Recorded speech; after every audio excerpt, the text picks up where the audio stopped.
You snooze, you lose. You snooze, you lose. That's right. And you, if there's one thing about you, dude, you're not a loser. Hey, wait. Not a loser. But, yeah. I mean, you did snooze, but you did not lose. You woke to the call. You rose to the occasion. I set alarms. It's true.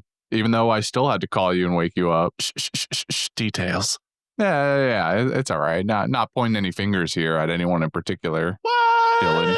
Who could we possibly be doing that about? No one. Everyone shows up to the podcast on time and when they're asked, and definitely does not need roughly 6 to 18 calls to try and get them to show up. What? No, never. You know, it's kind of crazy because normally he sleeps just in the office underneath his chair. So to find him not there this time was kind of intriguing. I wonder where he even bothered to pass out this time. Should we put an Amber Alert out for him? Oh, no. I mean, I'm sure he'll turn up at some point. He probably just got sidetracked at a bodega, if anything. The bacon, egg, and cheese, salt, pepper, ketchup. Always get them. That Tex-Mex burrito calling his name. Did I say that right? What? Bacon, egg, cheese, salt, pepper, ketchup? Yeah, that's how the New Yorkers would say it, more or less. Okay. I just wanted to make sure I said it, in the Lord's tongue. Yeah, it's very respectful of you to keep in line with their culture. Yeah, I think they'll appreciate that. I'm trying to get more culturally aware. Yeah. It's very honorable, very noble of you to go out of your way to really learn the pronunciation of the native New York word. Excuse me. I don't want to be a New York weeaboo, I want to come in with proper New York. Yeah. Give me. Let's actually see. There's like one or two other phrases I know of. Give me a. I'm walking here. Hey, I'm walking here. That's pretty good. Maybe with a little bit more. Maybe a little louder. A little more. I'm walking here.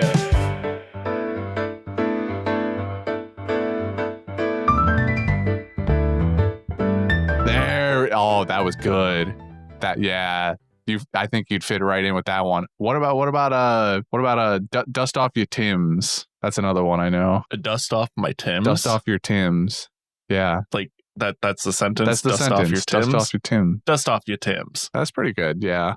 It's not bad. I think your lessons have done pretty good for you. I feel like there's only one other thing which is I could think of, which is to get irrationally mad about someone walking slow in front of me. So you're in New York, yeah. Yeah. Did I pass? Oh yeah. Well, yeah. That's not a phrase. It's just a state of mind. Yeah. When they talk, that's what I mean. When they talk about the New York state of mind, that is what they're talking about. Not the grind set mindset, not paying $4,000 a month in rent. Get the fuck out of the way! I'm trying to make it to the tram, or the train, or whatever. Train. Yeah. I don't know. I've been playing too much City Skylines. Yeah. Fuck out of the way! I'm walking here. Yeah. Well, with that lesson in New York culture, or really that example of what you've learned about New York culture, let's jump right into that One Piece thing that we're supposed to be doing here. That anime, very relatable. That anime very that epitomizes the heart of New York. One Piece. All right, I'm gonna read the stupid summary. As Big Mom unleashes devastating attacks, the Sanji retrieval team urges Kingbaum to keep going as they head into the Seducing Woods, but not before our large tree Uber takes a huge hit from Mama. Nami manages to win Zeus to her side by feeding him tasty thunderclouds, but Prometheus ends Kingbaum once and for all, setting him ablaze in spectacular fashion as the Big Mom pirates lie in wait to ambush their enemies from every possible location. Meanwhile, Pudding catches up to Beji and asks Chiffon for help, saying that she wants to stop Big Mom to save Sanji and his friends. Chopper and Brook reach the shark submerge, free it from its sweet cream shackles, and travel towards the Thousand Sunny. Back at the Seducing Woods, Luffy's group continues fleeing from Big Mom on foot. As the tree homies shift the landscape, the Straw Hats clash with a pursuit squad and swiftly defeat them. With Big Mom closing in on them, Nami uses her new pal Zeus to bring a huge thunderbolt down on her. Chopper and Brooke return to the Sunny to find the ship occupied by a slew of Big Mom pirates, including her eldest sons, Parasparrow and Katakuri. To take back the ship, the pair begin battling the crew. Chiffon agrees to go with Pudding to help save the Straw Hats and part ways with Veggie. Big Mom unfortunately withstood Nami's attack and continues her pursuit, letting not even the very earth beneath her feet stop her from getting to that wedding cake. Pudding and Chiffon arrive at the Seducing Woods just in time to recruit Sanji, and he agrees to go with them right as Big Mom fires off another Ikoku sovereignty. And Sanji totally managed to grab onto that flying carpet. Damn it! So close to greatness. What? Oh, Killing you mean him dead? Yeah. Remember what we said last week about how it's like something really dumb is gonna help them get away? Yeah, I remember us being worried about it. It's here. The dumb thing's here. What's the dumb thing? Clouds. Eating clouds and cake. Well, yeah, I'm not terribly happy about Zeus eating thunder clouds that Nami makes from the Klimatokten now, and then being friend for a while. Basically still is for that part. He's just sort of not there right now. I'm sure he'll be back, but who knows exactly what side he'll land on. But yeah, I think that I think this isn't as bad as it could have been.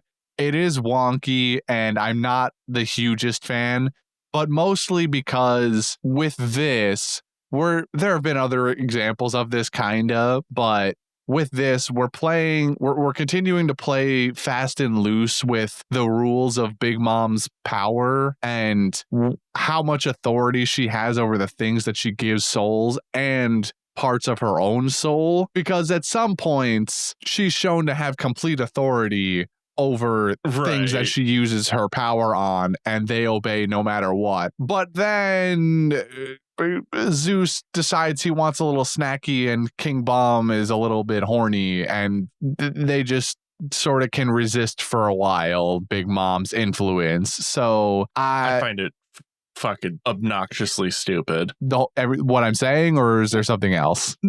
No, that like what you're talking about, like the wish-washiness of her ability. Yeah, like the fact that the first Kingbaum was able to resist her as a whole seems kind of. What the fuck is happening here? I don't know. I don't know if it's ever made clear. I can't remember if Kingbaum actually has a piece of her soul or not, or if he's got some rando soul in him. But regardless, he's told several times in what seem to be commands from Big Mom to cut this shit out and stop helping the Straw Hats. And on multiple occasions, even before this point, he is shown to be able to resist, or for some reason the paper that Nami has is more influential. Imagine being outdone by a piece of paper. Hey man, when you infuse a piece of paper with your own soul, then I guess the joke's on you. You only got yourself to blame at that point. But it's not even your soul, really. Well, it does. The paper has Big Mom's soul in it. Oh, I thought it had Lola's. No, Lola gave it to Nami, but it's still made with Big Mom's soul energy. I never put that much thought into it. I mean, it's stated multiple times early on in this. No, yeah, that's on me. That's on me. But yeah, the whole just.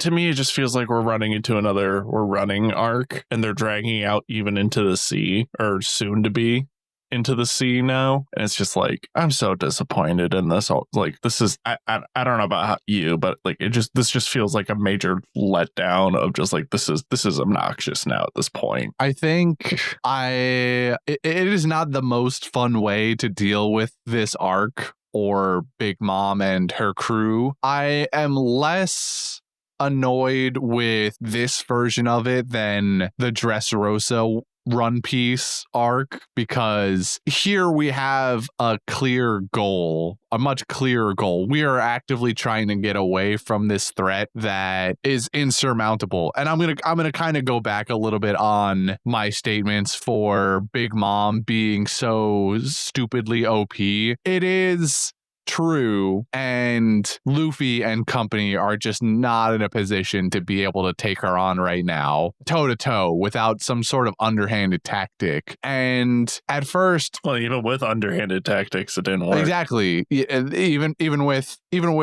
underhanded tactics and meticulous planning, they still couldn't deal a blow to her because she's just too strong. And initially and for the last week or two, we talked about it last week and probably the week before too, that she's just becoming so stupidly broken, more so than Doflamingo even. And that is still true, but I think after thinking about it for a while, it's less of a problem in my mind. It's not the first time we've done this.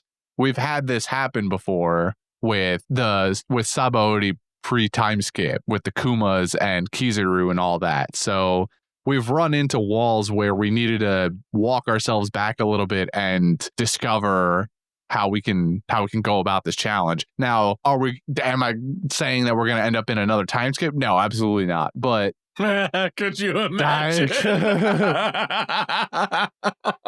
Could you imagine like every other arc is another 2-year time skip? Honestly, this isn't it's not the worst thing in the world if we get to see a little bit of it and they're not all split up. Just sort our online our asses. Yeah, or just like, oh yeah, Wano, remember that place? Yeah, we're gonna gloss over it. Yeah, I mean there have been shows in the past that have done long stretches of time in their show. It's not unheard of. Is it a good story implement? No, not always. I won't say it's not good, because sometimes it's done tastefully, not in 2-year stretches necessarily, but something like the early steps of Demon Slayer wasn't bad. He spends months on end training, and it's worthwhile because you see the incremental progress he makes. That's not a time skip, though. That's just right. It's not a direct time skip, but it's a large period of time being just kind of glossed over and saying that this was dedicated to training. That's kind of where it's not directly like, right, hey, you're going to see fuck off for the next 2 years of this character's lives. Yeah, it wasn't that. That's what we got in One Piece.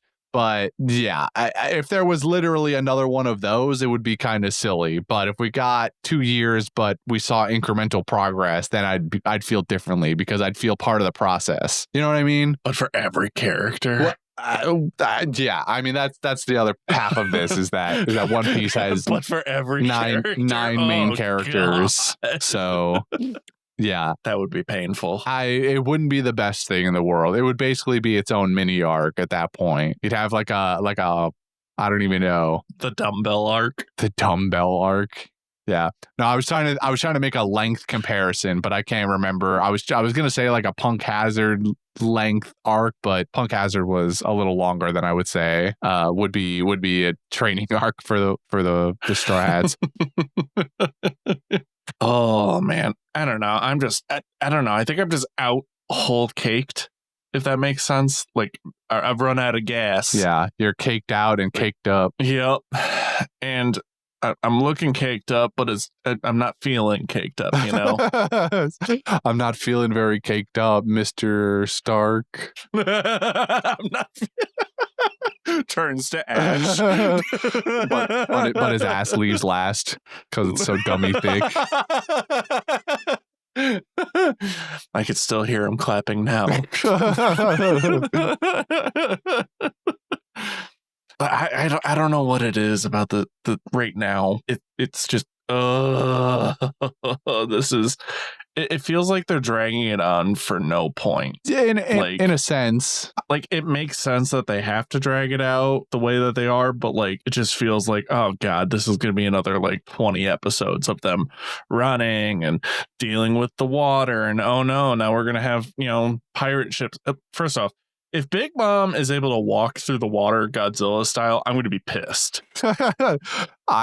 We can't possibly go this far. She's still a devil fruit user. If she does, I'm going to be pissed. I will be too. I'll be right there with you, dude.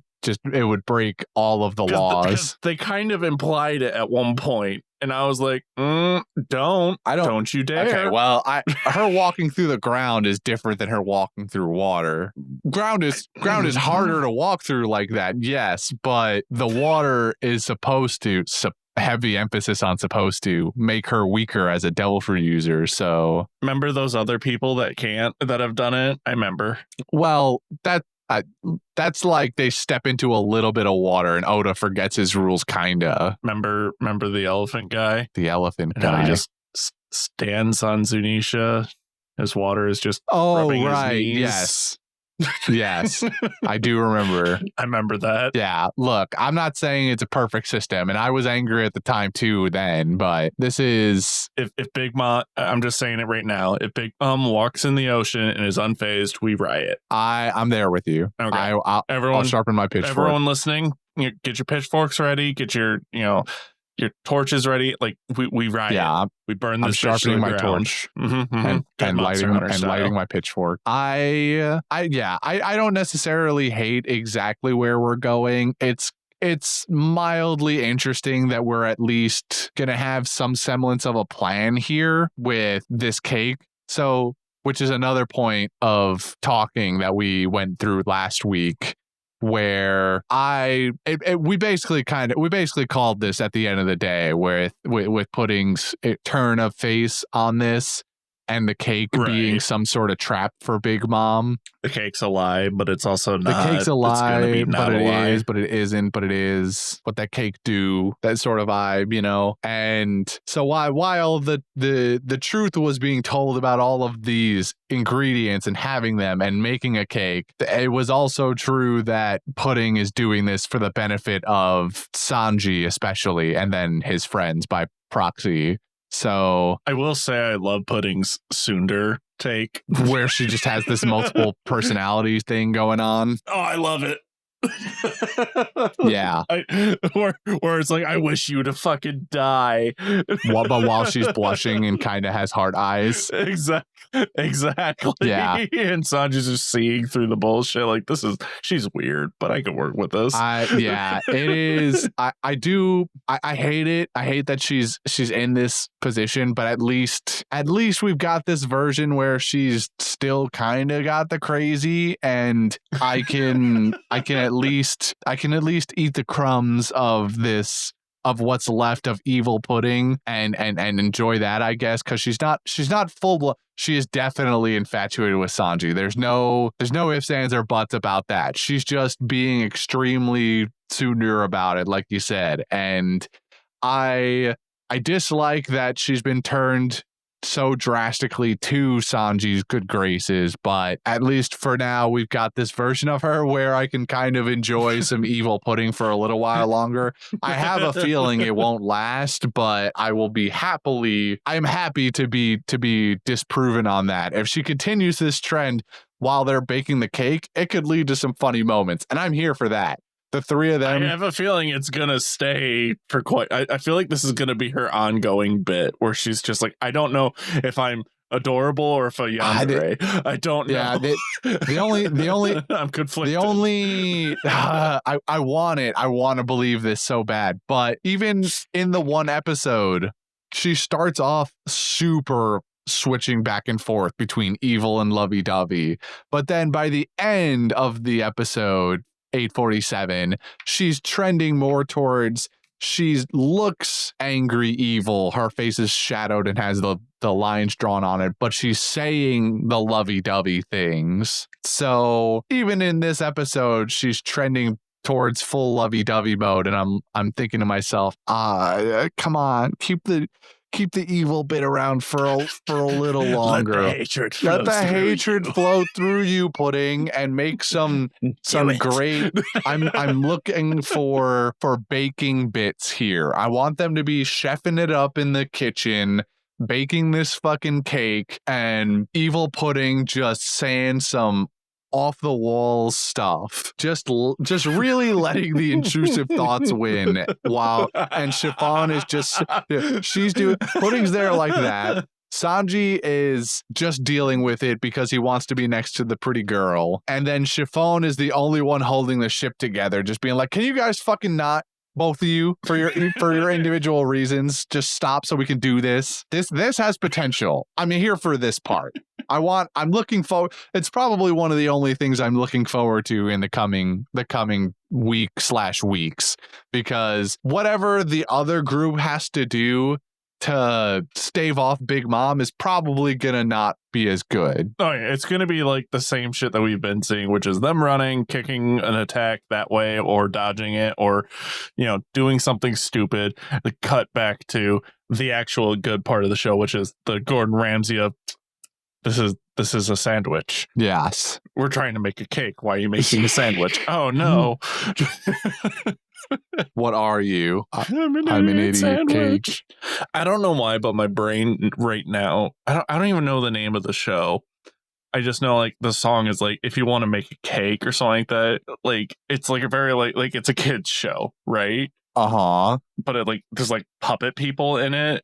It's where the Johnny Rotten guy came from, or whatever it's called. There's a song, and it's like literally, it's just like it's time to make a cake, and I'm just imagining that. This is gonna drive me nuts. Hold on. Yeah, I'm not sure what you're talking about. I might, but I can't think of it. A cake song. Lazy Town. Oh, Cooking by the Book. Oh, Cooking by the Book. That's what you're talking about. Okay. Yeah, I'm just imagining this is what we're gonna see. Oh, that'd be great. There's going to be a musical number or something, because for some reason this arc is just full of them. When I was watching Twitch streams more often, there was one streamer who had a notification redeem for bits or whatever that was a section of that song, but it was a parody with some rapper. I want to say it was X, but I can't remember who. That doesn't sound right. I think I know which one. Oh, it was Lil Jon. About. It was Lil Jon. That's what it was. Yeah, Lil Jon. Yeah, it was Lil Jon. Yeah, it was Cooking by the Book remix featuring one of Lil Jon's songs, and I can't remember which one it was now, but yeah. I remember those ones. Those are so fucking funny.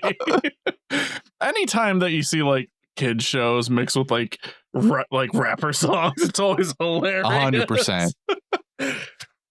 Never forget Thomas the Tank Engine with DMX. I thought it was no Thomas the Tank Engine with what's his name, Biggie Smalls. That one. Also true. Yeah, there's a lot of classics out there. Good times. Yeah, so if we could just put that Lil Jon Lazy Town remix over a scene of the three of them cooking in the kitchen at some point, that will I'm sure we'll get a scene of it next week probably. So whatever that looks like, I'm that's what's going to be playing in my head the entire time I watch whatever happens on my screen. When I stream it for everyone, I'm gonna put it as like background music. Just have it on. Yeah, just find a loop or make a loop. Oh God! All right, let's rewind a little bit here. We talked a lot about the back half of the episodes, but on the front half, we've got our boy, the man, the myth, the legend, the tree of all time, Kingbaum, Ripperonis. Getting the rawest end of the deal ever, dude. He got fucked over, but part of me also doesn't believe he's dead. Part of me feels like he got grooted, where like now he's like a little baby plant somewhere, just hanging out with like his fiance. Yeah. That would be great. I don't know. That would be hilarious, but also I'd hate it, because then again, not even the trees can die. Not even the tree that was engulfed by a literal sun dies. But it's fine. We like Kingbaum, so would I be mad? Not necessarily. This is One Piece after all. Things tend to not die very often in this show. I'm always mad. We live explosions. Just half mad. Yeah, I'll be a little less mad, because Kingbaum honestly has gotten He's just taken all of the L's. Let's be honest. He has not gotten a single Undeserved break. L's. You say he deserves it? Undeserved L's. Yes, he does not. He doesn't deserve this smoke. He just wanted to hang out with his girlfriend, Mrs. Tree. I think. I want to know her name. She has a name. She has to have a name. He literally referred to her as Mrs. Tree or something to that effect, or Miss Tree. Her name is a mystery. I can't Google it. I'm afraid. Lady Tree. It was Lady Tree. Either way, don't even know if your fiance's white or name. Jesus Christ. That's her name. She is referred to as Lady Tree, and he is Kingbaum. They are engaged to be married, and except Kingbaum might not exist anymore. But hey, if he is in a Grooted scenario, then for a while they'll be pretty close in size. Get some saplings, if you know what I mean. Do a little bit of branch splicing. There's like an actual botany term for this, right? Where you take branches off of one plant, put them on another. Yeah. I forget. I know someone out there knows the exact word. And I'm too lazy to Google. I've already Googled like 4 things this episode. We're only a half hour in. My fingies are tired. But yeah. So rib my man Kingbaum. He doesn't deserve the smoke. And hopefully he comes back. But more importantly, we have this whole subplot with Nami just one by one being able to seduce or steal these different big mom soul infused homies. And the latest on the list is Zeus, and we kind of touched on it. But Devin, what are we feeling about this in more detail? It's so dumb. It's so dumb. I get it, but it's dumb. What else? Like, I can't even extrapolate on it. Like, Big Mom should have more authority over him. He was writing her, or she was writing him. How did they? What the fuck? I love too that this doesn't even happen by accident. Nami, Big Mom is riding on top of Zeus towards them at Mach 17, and Nami just goes, you know what clouds really love? Thunder clouds. More thunder. And she just starts making them by that logical alone. And it works is the worst part it's of it. So dumb. It's so dumb. Right. It's just a dumb idea. It's a dumb, stupid idea. And it worked. Yeah. Sorry, go on. It's so dumb. I got nothing. It's just so dumb. I think that her initial idea is it out of nowhere and makes little sense. Yeah, but it's not that's One Piece shenanigan stuff that I'm kind of okay with. It's the part where Zeus just has the ability now to disobey Mom's orders because he wants a snack. That's the part that gets me, is that we're bending the rules too much. Nami being like, "Hey, I'm gonna feed thunderclouds to the thundercloud." Sure, whatever. That's fine. Goofy, weird idea, sure. But then Zeus having the ability to just say no and continue to eat these thundercloud snacks is just it's a little more than I'm willing to bend on for this. It's like if I'm being chased by a horse with a knight on it who really wants to kill me, and I hold out a carrot and the horse magically kicks the knight off because carrot. It's dumb. Like, I see the logic for using the carrot that if they were separated, but they were riding it. Yeah. They were actively in control of it. To suddenly not have control randomly? Yeah. And then later in the episode, to demonstrate that she has control over all of the homies, will listen to her just because she said, it's so loosey-goosey. Yeah. I don't know, man. I don't care how tasty your clouds are.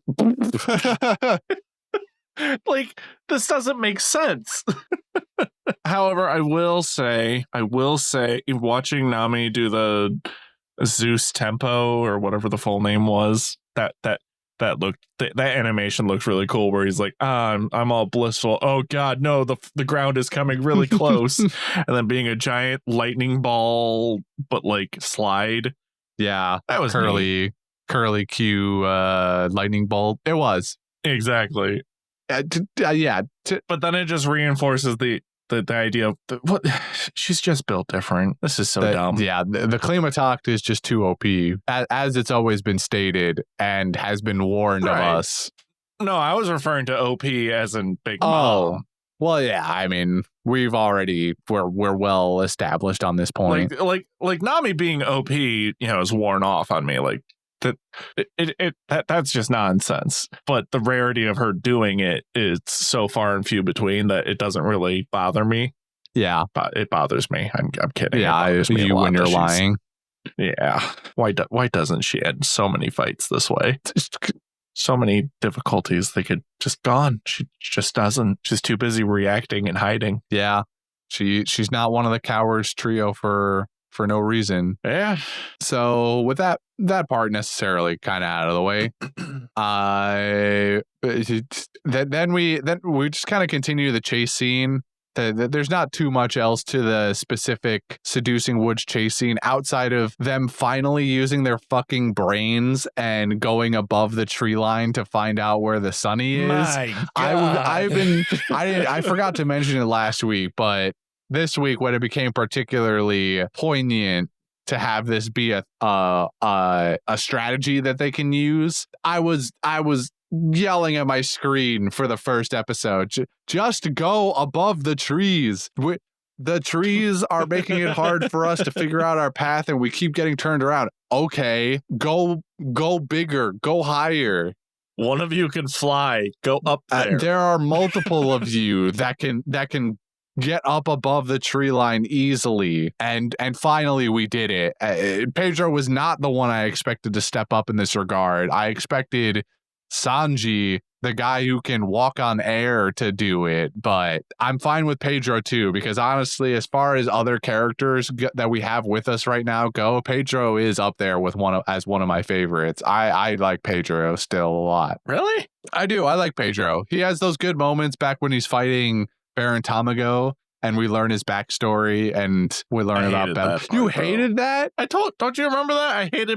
I hated that fight. I thought it was so fucking dumb. I don't remember this. I'm sure you did, but I don't. Yeah. Well, I enjoyed it. I enjoyed the sprinkle of Pedro's backstory and how he got here and why he's useful to the crew and was so insistent on coming with them. It was nice. I will say though, in current moments, the best Pedro moment was where he lights Sanji's cigarette, and Sanji's just like, "This is very convenient." Yeah. Oh, that's great. I did dig that. Yeah, it's a little moment. It's a fun little thing. But at the same time, poor timing to have a cigarette. You're still running. Yeah, look, there's a lot of that in these episodes. I'm sure it's not going to... we should turn, like Big Mom's in the hole. We should turn and run. No, what is that noise? No, just fucking run. Yeah. If they didn't have superpowers, none of these characters would live through a horror movie. Seriously. They're all checking the basement to see if there's like a ghost down there. They're all walking the halls of the house going, guys, it's not funny. Come out now. And then the murderer gets them. Yeah. But it's not actually murder because it's 1B, so they get like pied in the face. Yeah, it's all just a prank, bro. Mm-hmm, mm-hmm. They get their shadows stolen. Moria's back. Oh shit! Because we kind of had that moment in the Moria. It's true. Bring Moria back. Don't actually do that. Could you imagine? As far as we know, he's dead. I don't know. I don't think he is. I don't necessarily think he is either, but he has been stated to be dead. So who the hell knows? He'll be back, I'm sure. It is. How do you think them getting on the boat's gonna go? I don't fucking know, dude. I really don't. My assumption right now is probably one of two things. Either Beji has some turn of face and makes way for the Straw Hat boat and in order to back them up, and then that he can help them get the Big Mom pirates off of his ship so that they can sail off. Or, and this one maybe, I don't know, both of them equally make less sense because my other theory is that Germa shows up. They will probably have their own ship. I guess Beji could have his ship too. So those are my assumptions. One of those two groups of people is probably going to come to their aid because right now, Big Mom's two eldest sons and arguably the strongest of her kids are standing on the deck of the Sunny right now, and only Brooke and Chopper are there to stand against them. And I like Brooke, but I don't think he's got the dog in him to take on both of Big Mom's sons. Chopper definitely doesn't. Yeah. But what I'm mildly afraid of is that Chopper's love of sweets will allow him to 1v1 Perospero, the candy guy, which is both funny and not. I don't know where I truly land on this because on the one hand, it's giving Chopper the only reason he can win a fight against someone stronger. Because Chopper's not that powerful. He's just kind of cute for the sake of it these days. But then on the other hand, that's like one of the most One Piece bits on the face of One Piece. You know, Luffy does this all the time where he eats his way out of problems. So he literally did it to the graham cracker guy earlier in this arc, and repeatedly does this. So. And Chopper himself did it 2 seconds ago, not to another person, but to get the shark submerged free from the river. I forgot to say that. So when they first opened the submarine and it's full of whipped cream, first off, that's not how submarines work. Second off, I was like, oh no, someone cream pie the submarine. How the fuck did it get in there?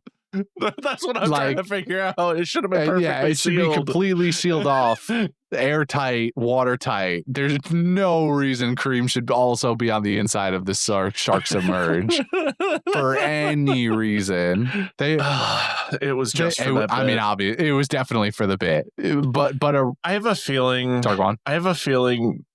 Moving on from this, I have a feeling that the way that they get like them off the ship is that the fisherman pirates show up, because they kind of hinted at it with like, look, it's the mermen. And you know, Brooke like does his little turn. He goes, like in picturing like a mermaid lady. He's like, where? And he goes, no, mermen. And he goes, I don't care. I do not care. And like he just like refuses to look at them. I have a feeling that the mermen are up to something with the sea creatures, and two, they might have something to do with helping them get on the Sunny and get the Sunny moving towards, what is it, Chocolate Chateau? Yeah, Chocolate Island, Chocolate Town, one of those. The other cake baking place. Yeah. So I feel like that is going to be the case. Yeah. I completely forgot about this moment. It was so sort of happen and then kind of forget that that's exactly what I did. I forgot it happened. It's okay. I think part of me in the moment too thought that maybe Chopper was looking at those manta ray telephone devices and thinking that maybe they were mermen, but it could be. It could be what you're talking about. I think the manta ray things were a red herring. Yeah, totally. I could totally see that. Now they're pointing it out that way. It's totally possible. This is definitely a tactic that Oda has used in the past to redirect your attention. So I think you could be right. It's less obvious than Beji or the... Yeah, because Beji's like on the opposite end of the island. Like the fact that even like Pudding and Chiffon are able to get there so damn quickly is mind-boggling, but at the same time, flying. Yeah. Apparently flying also just kind of low-key lets you teleport places. You just move so fast that you get there in no time at all. So I don't know. Beji and his crew could show up at any given time. And Germa, they have the island on snails, so they can go wherever they want once they've taken their stuff back. They've expelled all the Big Mom pirates that are hanging out on their island, so it could be. I think the merman pirates, that's a good call. Jinbei's crew coming back. It wouldn't be the first time that pirate crews are given orders from their captain and then they disobey them for the good of being like, we couldn't leave you behind, Captain. You knew we had to come back. Fishman Island safe. Yeah, power of friendship. Yeah. I don't know. I could see it happening. I wonder. I just wonder. I don't know. I feel I keep coming back on it. I don't want to harp on it again, but they have to bake a cake in like so fucking quickly. Right. Like, how long does it take to bake like the simplest cake? The simplest cake on the planet, probably like a half hour, 45 minutes or something. You whip up the ingredients, toss it in for half an hour or something, probably is good. Because like assuming Sanji and them get there way before, like the pirate crew do, right? Mm-hmm. I could somewhat suspend my disbelief that they could be sailing around for 30 something minutes. But at the same time, the way that One Piece be doing things, it's like this is going to be the longest fucking cake we're ever going to be watching, or it could be something like one episode in and out. Yeah, I don't know. It definitely could go either way. The simplest cake, clocking it at 45 minutes between prep and cook time, bake time, sure. But then we're making a whole fucking wedding cake, I can only assume they're planning on making a towering cake. If the animatic is to be believed, they're going to make a cake that's 3 times the size of the ship they're going to load it up on and then let Big Mom go to town. So who the hell knows? But yeah, in any logical... Watch them make a cake for like normal people. That would be hilarious. And then they just throw it in her mouth. That's barely a... No, they -1 Big Mom. She's in the water. The ships are sailing around her as she's waddling through the water because logic. And they fucking use the plane to suicide bomb. Oh my god! They got the cake. We're making -1 again, baby. It's Godzilla all the way down. She was already making Godzilla noises last week's episodes, so why stop there? Godzilla, I mean Big Mom is just Godzilla. Bum bum bum ba-da-da-dum. The hunger pangs are just her charging up her atomic breath. Oh no. except it's like cake breath or something. I don't know. That's what the Ikoko sovereignty is. Yeah. Oh my god, it is. It really is just a beam move. Cells. Now it makes more sense that she's overpowered. That explains her hard ass skin. Even a 20 millimeter couldn't pierce her skin. If you don't get these jokes, you should listen to our. Go listen to our. It should be, now? And if it's not, then it should be by the time this comes out. And if not, then we're liars, and I don't know, sue me. Please don't. No, you got a lawyer. Devin, you still have a lawyer, right? Right. Licensed? All right, well, looks like we're going on lawyer.com or something for our next when we get sued by somebody. Wait a second. Isn't Dylan notarized? No, I don't think that's true. Unless he went and got that done but didn't tell me. Send Dylan to lawyer school. Dylan barely has time to edit the podcasts. He'll find a he way. Probably will. Cut down on eating time, and Dylan, and then you'll be able to afford lawyer time. Passes the bar first time. passes the bar as quickly. Ends up suing us into the ground for slavery. Never mind. Go back. Wrong timeline. Oh, I don't even know what else there is to talk about in these episodes. It's a whole lot of running. It's a whole lot of still frames of them fighting trees and or goons. Well, and like a millimeter plot moving. Like they're still in the forest. Yes. And they're gonna be there for a minute too. So hopefully next week we'll see some more forward progress. I've already harped on the cooking scene enough, but I would like to see them be able to figure out some way to stall Big Mom again so that we can have her lumber through the forest some more, and maybe the ocean really embrace the Godzilla vibes. I think the other half, I'll hate it, but at the same time it'll be so goddamn funny. There'll be some explanation for it, dude. She'll coat herself in some see-through homie and Yeah, Some mochi. she'll get a mochi dive suit or something like that, and it'll just be fine. Even though the mochi also should be affected by the water, who the fuck knows? Oh god! I just I really wish Justin was here so that excuse me, we could yell at him next week about this. Just be like, how the fuck is this gonna happen?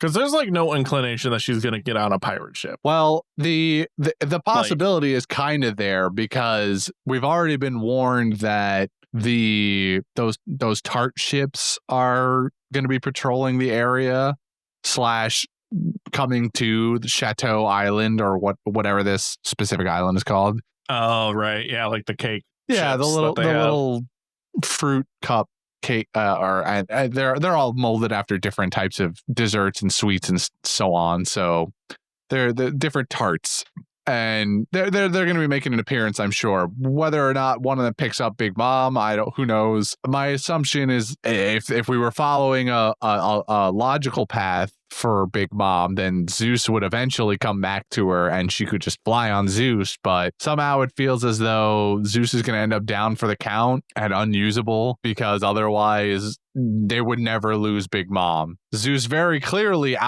outpaces just about anything, except I guess a coup de burst, but I don't know if we have any more of those. I feel like we're all out. Yeah, and Frankie's not even there, so like I don't even know if they know how. Frankie's not there, and Usopp, who is probably the only other person who does know. So yeah, I will post one more gripe here in that we're doing I guess because she's Godzilla, we're doing this slow hulking terror thing where she, by all accounts, should be catching up to them anytime they have to stop for something because she's massive and also still moves pretty quickly. But every time they have to stop for some reason, they get stopped by homies, or a bunch of random no-name Big Mom pirates show up out of nowhere and we got to fight them off for a little while. And there's a whole shot of all of them being right in front of them, and then Big Mom being only like 100 feet behind them. Not even. It's not even like 100 feet. She's like right on their asses, and they're just like standing there, like finger up their ass the entire time, like talking. Like, well, that's not even exposition dumping. They have to fight that group of others that jump out of the bushes in the seducing forest, and they fight them, and Big Mom is no closer to them. She's still just back there yelling, wedding cake, give me the fucking wedding cake. And am I that mad about it? No, it's just, it's notable. I think that's like a major component of why I'm just so done with this arc, is because it just feels like watching a very shitty horror film. Yeah. Where it's like, it's like watching Jason like just teleport around the map. Mm-hmm. You know? And it's just like, oh, is he gonna get him? Is he gonna get him? Oh, no, he's not. Oh, they're sitting there talking for 5 minutes. Oh, is he gonna get him? Yeah. So yeah, on the whole, the episodes, but they have a couple of kind of cool moments. I enjoy seeing. I will say on the flip side of all of this negativity, getting to see Soul King Brook use Soul King power again was fucking sick. Oh, that was sick. That no-name knight though, rip. They put so much effort and like personality into that no-faced, no-named knight. You know what he reminded me of? Roberto. Oh, from Sekiro. There's a random knight in Sekiro. He just exists, does not belong there at all on the bridge. Is he the one that's on the bridge? Yeah, he kicked my ass so many times. I still haven't beaten him. To see it. No, yeah, he reminded me. He just him not looking like he belonged there at all. I was thinking to myself, oh, it's him. He made it into anime.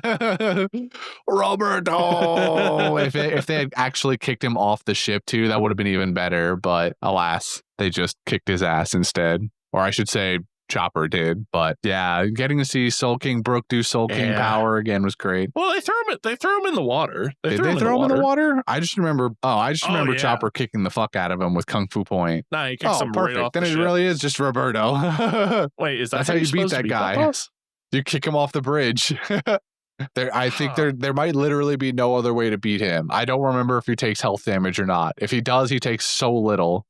He does. Yeah, it's like super little. I didn't know there was a way to kick him off the bridge. You want to break his posture and then kick him off the bridge, because the walls of the bridge are breakable. Like certain parts of it, I think, are specifically breakable. It's been a hot minute since I played Sekiro, and I'd never beaten it, so maybe I should go and replay it just to fight him, beat him, and then just lose perpetually to the next boss. And then just continually die to Genichiro. Because you didn't learn how to do lightning counter. Yeah. Anything. It's lightning. You jump and you swing your sword, obviously. That doesn't make any it does. fucking You sense. use your sword as a lightning rod and you redirect it Avatar style, firebender mode. You're no better than fucking I'm Oda. way better than Oda. How dare you? The logical thing is to jump over. No, you don't It's jump lightning. over it. You jump it so you're not grounded, and then it doesn't go through the ground. See, that's where they fucked up in Avatar, is that they were still attached to the ground. You gotta let it flow into you, and then channel it back to your sword so that you can swing, and then you can look cool because you have lightning coursing through you, and it totally doesn't boil your blood on impact. Oh, I kind of miss want to play Peckham's. Sekiro. I want to see Peckham's do things again. Go. Hey, that's pretty good. I can beat Peckham's. Mhm. All right. Well, Although I don't recommend. well, I don't literally want to be Peckham's. I'm talking Peckham's reenactment. If they need a backup voice actor, then I think I could do the gow part pretty good. The rest of it is kind of up in the air. But Yeah, but it's dubbed, so they're gonna like do something nah, completely different. and be surely like, the dub "Rawr." keeps the gow intact. Mm-mm, Well, mm-mm. I highly doubt it. if only Brendan was here to confirm. Speaking of which, for the audience If that have been wondering only. where our lovable bread boy has been, he'll be back eventually. I definitely Yeah. didn't eat them. I'm sure he's out there somewhere. He just had to make a quick gas trip for milk and ciggies. Everyone's got to go for milk and ciggies at some point. Well, with that It's the being law. said, I guess it's time to move on from the episode summary, unless you have anything else last minute to add on top. No. All right, fair enough. I too am out of points to really harp on here. We've got the episodes were fine, could have been better. Hoping for that cooking stuff next week. And speaking of next week, we're going to be watching episodes 848 to 850. Devin, you got any quotes this week, buddy? Quite literally just that same line from Brooke in the submarine where he gets excited about the sexy mermaids, but then he finds out that they're mermans or whatever they are. And he's like, don't care. And Chopper's like, no, seriously, look. He's like, I do not care. Nope, not interested. Nope. I don't care if we're about to crash our boat into a giant sea lion or whatever they are. Nope. Mm-mm. Yeah, Not we really having did any just of kind of it. gloss past that giant tigerfish too. Yeah, it happened and then it didn't. Well, with that being said, I have two quotes this week. Managed to scrounge out some from these episodes. Both come in 847 and pretty close to each other as well. So I mentioned Soul King. He comes back and we get that cool ass shot again of the giant soul energy version of himself, the Soul King. And then our bony boy yells, "This is the real scream of my soul." And then we proceed to play another sick guitar riff, and I'm super there for it on his shark guitar. The other, a little bit more serious, coming from Chiffon when we're talking to Beji still, and Beji is worried that Chiffon is going to be in danger if she goes with Pudding to make this cake. And Chiffon has some choice words. Specifically, she says, "Thank you for saving Lola. It's so easy to just say the words. Whether you really mean it or not will be proven when the person you're indebted to is in trouble." And I like the sentiment. I thought it was also a nice scene too between Beji, his wife, and then the family just being there and all being worried, because we've already talked about how Beji his backstory is violent mob boss guy that just ruins organizations from the inside out for funsies. And then we get this version of him he's very baby, loves his wife and kid, total softy when it comes to them too, and his family for that matter, the mafia family. Imagine him betraying I could Chiffon. never. At this point, I could never see Peggy doing that. What if? It'll be the worst show of all time. It couldn't happen. My mind can't conceive of it. So I like the sentiment that Chiffon puts forward here of just actions are louder than words sometimes. And she's being given a chance to repay Nami for saving her sister. And I quite like it. I agree. So now we move on to the golden ham. Oh, fuck. Bit of another rough week, right? Who the fuck did anything? Like, I don't want to give it to the tree. No, because he just got bodied. He did just L's. Take a bunch of L's. Like I feel like giving it to him would just be like a pity golden ham. You know what I mean? And when he comes back Grooted later, we'll probably give it to him then for being adorable. Exactly. Like I don't know.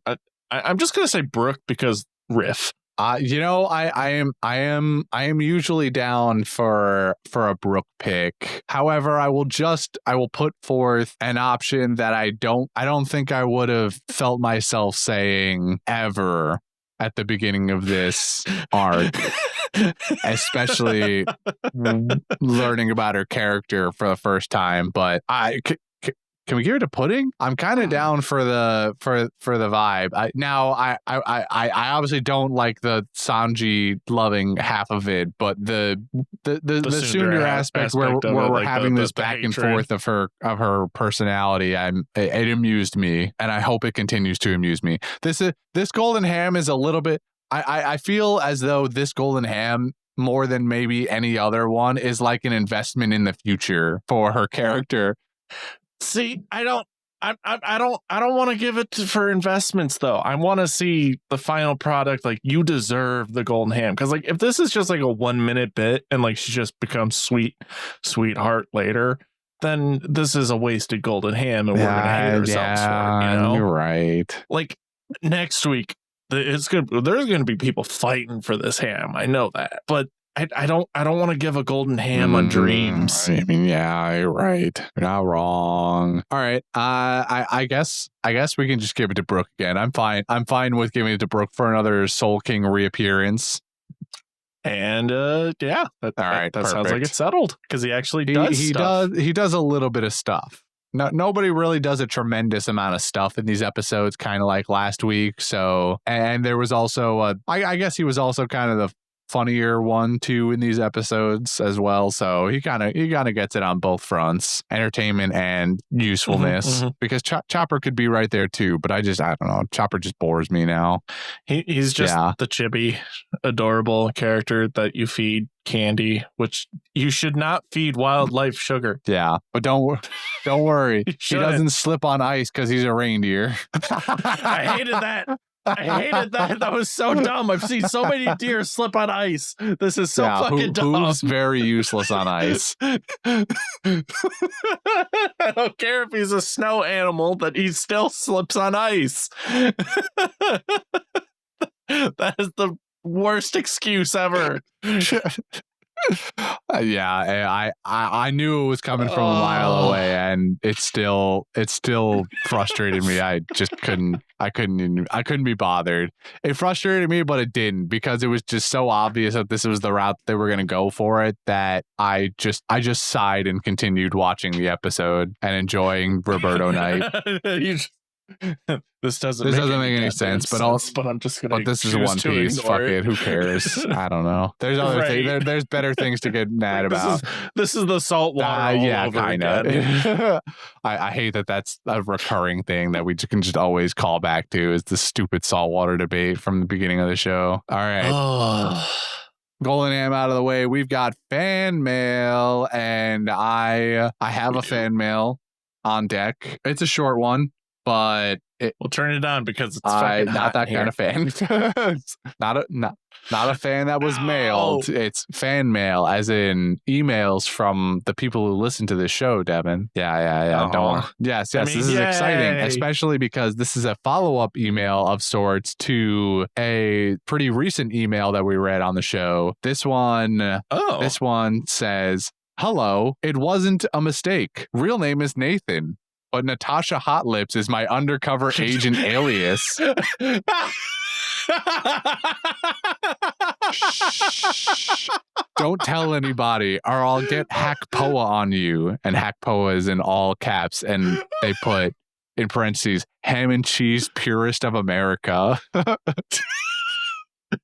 Don't worry, Natasha Hot Lips. Your secret's safe with us and the people who listen to this show also. I love it. Thank you. So fast. Thank you, Natasha Hot Lips, for emailing us back. This was great. Please feel free to continue to email us with whatever you want. I will, if Justin sees, I will make sure Justin is alert anytime he sees a sign off from Natasha Hot Lips to send it on over.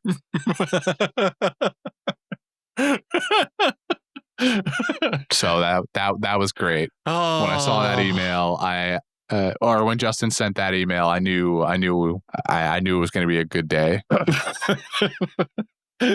Speaking of good days, it's always a good day when I know that I've got producers on our back from our Discord paid tier, Taco and King Solomander, our producers of the month.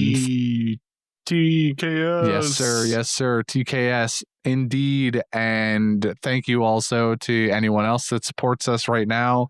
We love you lots. And so now, with the shout outs out of the way, we have the illustrious Garb Gab segment to take care of, Devin. I believe last week I had a sucker. Yeah, you dove into the bag, pulled something out for us. Do you think you want to do that again? All right. Let me check, Christian. I'm looking at the bag right now, and all I see is whipped cream. Well, yeah. Look. There was a lot from the cake that fell. You remember last week where the whole office was engulfed in cake because of Justin, and now he's not here because he didn't want to clean it up again, probably. But what am I even scooping out? It's just I could see with my eyes right there. No, if you dig a little farther, you'll find the stuff that you actually need to pull out. Look right underneath that. You can see they used a bunch of different cream. There's Ready Whip, but there's also. Oh god, this is a sensory don't nightmare worry for me. You can lick your fingers after. God. It's still edible. Oh, I don't want to. Actually, never mind. That's been sitting in there for like a week. It's probably kind of rancid, actually. God. Oh god. Ew. Is that a fucking Pokeball? That is one of the items I put in there. Yeah. Is that where you pulled out? Oh, that's what okay, I'm sweet. Holding right now. Well, that one's pretty. Open it up. What does this mean? I think we know what it means. It's pretty obvious as far as it just says Sabo on the inside. Do you not understand what the connection is to one of the Garb Gabs we do all the time? You even made this one. Oh, it's there you go, Pokemon, buddy. And it's I tried to make it. Okay. I mean, all right. I guess I'll be going first here with picks. Okay. Well, I think that some of the so Sabo's a little hard-ish to pin down. I think the two main things we can center ourselves on for Sabo here is he's a hand-to-hand combatant. He does use a pipe as a weapon. Mm-hmm. He's also got this fire aspect to him now. And I should also back up and say that his fighting style is referred to as Dragon Claw something or other. So I'm thinking here fighting types and dragon types mainly, with an added bonus of if they've got something that relates to fire, then we can work with that. Now, I will say, mostly based off of A, fighting type, and B, color scheme, Lucario came to mind first of all for Sabo, who I don't think he fits the bill perfectly, but he does have moves where he can concentrate energy in his fists and stuff and make like energy balls. And that's like kind of fire, you know? Fire is just compressed energy, and so Not at all. shut up. But go on. Thank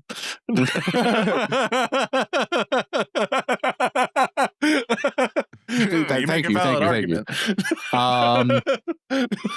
Moving on to a different pick of a different style. I think before I let you go, you take a turn at this. The other one I'll mention right now is Garchomp. I think he's got the dragon part of that down, and Hold on.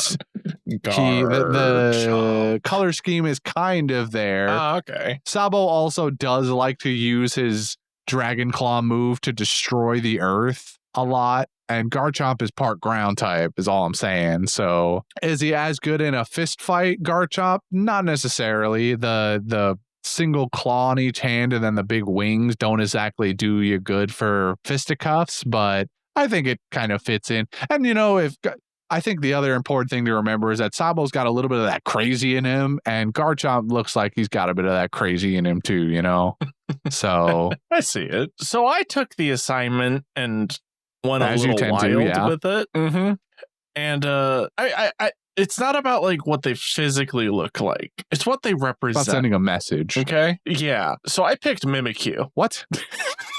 Because I know Mimikyu, but why? Is it the crazy? Because he's crazy, but it's not Pikachu. So you say Sabo is not Ace?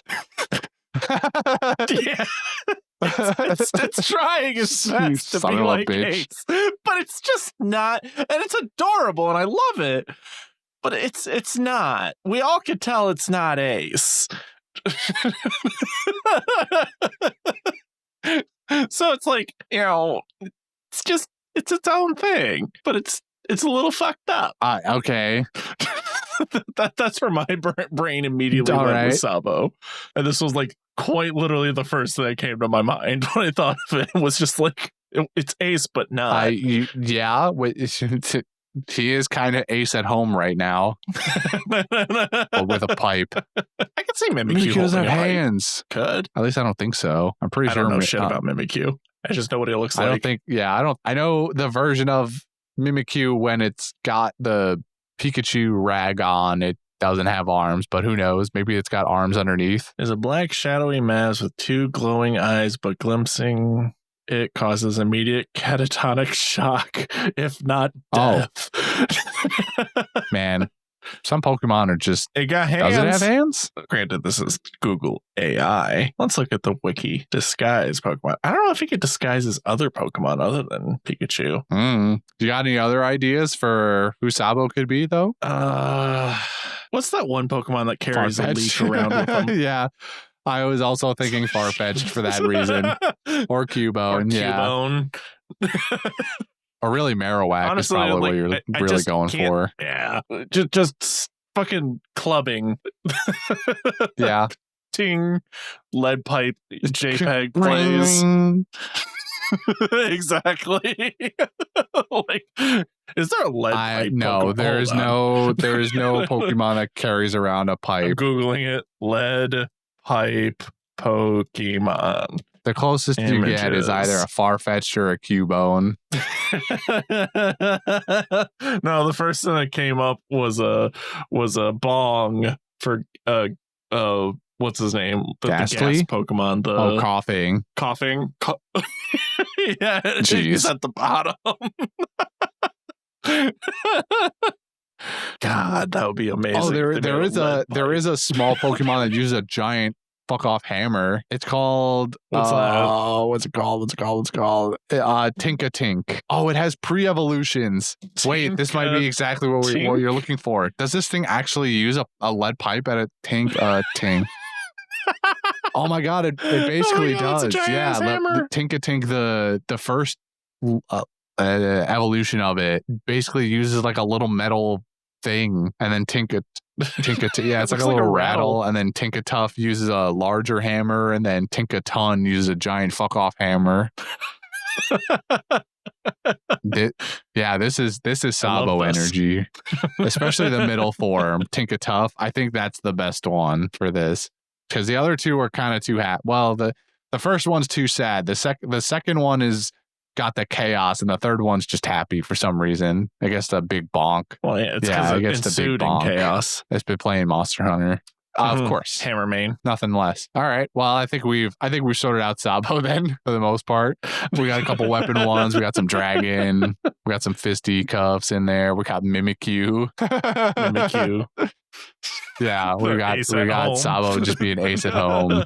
It's fine. Sabo's more interesting than Ace anyway. Gonna get hate for that one probably, but you know what? I stand by it. What? No. Honestly, he is. Is he that much more interesting? No, but he is more interesting being part of the Revolutionary Army. But with that being said, you know what else is interesting? Following us on social media. You can do that at Panda Sightings on Twitter and Instagram. We've been doing Dylan's been putting together some reels for Instagram, and I believe also I think we have a TikTok as well. I want to say that's also Panda Sighting because they're so out of context. Some of them are really good. I think our TikTok is also at Panda Sightings. Don't at me. I'll figure it out for next week. And all right, we'll get a live edit. Now. And in the meantime, you can send us an email just like Natasha Hotlips did at pandasightings@gmail.com. Send us all your thoughts, prayers, and insights into whatever you want. Questions. What is that? That's just actual pandas. Didn't like that. You can join our Discord where you can interact with us on a daily basis, as well as a whole lot of our other community members. And if you would be so inclined, you can join our Discord membership program. We have nixed the Patreon entirely now. All of our monetary stuff is related to Discord now, so join us there if you would like. However, if you would like to get something tangible for your money, you can visit our Redbubble shop and pick up a few stickers, maybe a mug, put it on a water bottle, who knows. They do a whole bunch of stuff there. They're great. They're fun designs. I love them. Hopefully we'll get some new ones in there soon. And speaking of new stuff soon, we are still working on another merch store for other fun items for you to purchase and marvel at, because man, some of them are looking really some of them are looking so good. I'm so excited for some of this to come out, and there will be more on that in the coming weeks. I know we said we wanted to have it by the beginning of April, but there were setbacks and things take a lot longer to set up shops, online stores than we knew of. And so we're working on it. Please be patient with us. It's going to be great. And so to answer the question before, it is at Panda Sightings on TikTok. And I do want to point this out just because I am looking at it right this moment and it is hilarious in my head. We have exactly, how many likes do you think we have on there? The account 666. 1,111. Nice. We're number one. Right, we're number one. We've got so many ones. Followers so far, but that's more than I was expecting. Is that number just the total amount of likes all of the videos have gotten, or is likes just the? I think so, no, you said followers already. No, your followers is the 17 and 1,111. We're making it. We're doing it. Go visit the TikToks, go visit the Instagram for reels and videos. Dylan's been doing a great job with that. And rate us 5 stars wherever you listen to podcasts, and tell your friends. Tell your friends about us. There's plenty of One Piece stands out there. We got a huge backlog of episodes for them to listen and catch up on, and that's about it. Did Justin ever wake up? I don't know. He, like I said, he's probably just got caught at a deli somewhere, or I don't know, buying food. He tends to do that sometimes. Just gets caught in the moment of all the, maybe got like stuck in like a 3-in-1. Yeah, I mean, I can't entirely blame him. When there's good food around, I too want to stop and observe and consume. So what I'm saying is, like, what if he's like in like a trifecta where it's like he's walking in a circle but he can't escape? and he just forgets that he visited the one too. So he hits the first one, then he hits the second one, then he hits the third one, and he's going to walk out, but he goes to the first one again and forgets that he already went. I see. Exactly. Well, I hope he is able to escape the loop some point soon so that he can be on the next episode, because honestly, I don't want to go save him. That's a lot of work. Although if there's good food there. I don't want to figure out where that. I don't know. No, don't do it. That's how I'm pretty food motivated as a person. You know what? Don't you do Devin, it. I'll be right back. Sit. No. God, I'm gonna be right back. it. All this cake is maybe peckish for something for a little sweet treat. Yeah, just come along. Just join one of us, man. We'll make it. You know what? Just bring here. I'll tell you what. Bring the mic set up. I'll bring mine in case we get stuck in the loop without realizing it, and we'll just do one on site. How are we gonna watch it? You know what? They have Wi-Fi, right? They got TVs in there. It's like a little food court, probably, if I know Justin. All right. We'll catch you guys. We'll catch you guys next week when we do one live and in person. I mean, we always do that, but this will be not in studio. We'll have it. It'll be super professional, and you'll know with real background noise that everyone loves always in their podcasts.